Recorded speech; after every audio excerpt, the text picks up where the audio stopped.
Hello అండి అందరికీ. ఈ వీడియోలో మనము పూజా గదిని శుభ్రం చేసేటప్పుడు ఖచ్చితంగా పాటించవలసినటువంటి నియమాలు, నిబంధనలు ఏంటనేది ఈ వీడియోలో తెలుసుకుందాం. ముందుగా దేవుని గదిని ఏ రోజున శుభ్రం చేయాలి అంటే శనివారం రోజున దేవుని గదిని మనం శుభ్రం చేసుకోవాలి. ఈ విధంగా చేయడం వల్ల అనుకూల శక్తి అనేది ఇంట్లోకి ప్రవేశిస్తుంది. అదేవిధంగా శనివారం రోజున దేవుని గది శుభ్రం చేయడం వలన ఆకస్మిక ధనలాభం కలుగుతుంది.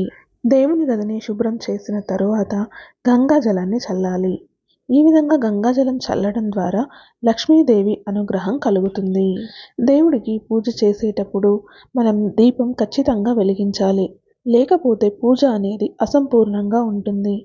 దేవుడి గదితో పాటు దీపాన్ని కూడా తప్పకుండా నీటితో శుభ్రం చేసిన తర్వాత దీపాన్ని వెలిగించుకోవాలి. ఒకవేళ శనివారం రోజున దేవుని గదిని శుభ్రం చేయలేకపోతే ఏకాదశి లేదా గురువారం రోజున పూజ గదిని శుభ్రం చేసుకోవచ్చు.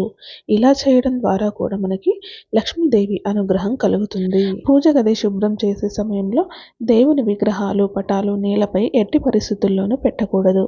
ఏదైనా శుభ్రమైన వస్త్రం మీద పెట్టాలి. దేవుని గదిలో పూజ చేసిన తరువాత ఖచ్చితంగా తలుపు అనేది మూసివేసుకోవాలి. అదేవిధంగా దేవునికి పూజ చేసేటప్పుడు కర్పూరంని వాడాలి. ఇలా వాడడం వల్ల సకల దోషాల నుంచి విముక్తి పొందుతారు. ఈ వీడియో మీకు నచ్చినట్లయితే ప్లీజ్ లైక్ చేయండి, షేర్ చేయండి. ఇలాంటి మరిన్ని వీడియోల కోసం మన ఛానల్ని సబ్స్క్రైబ్ చేసుకోండి.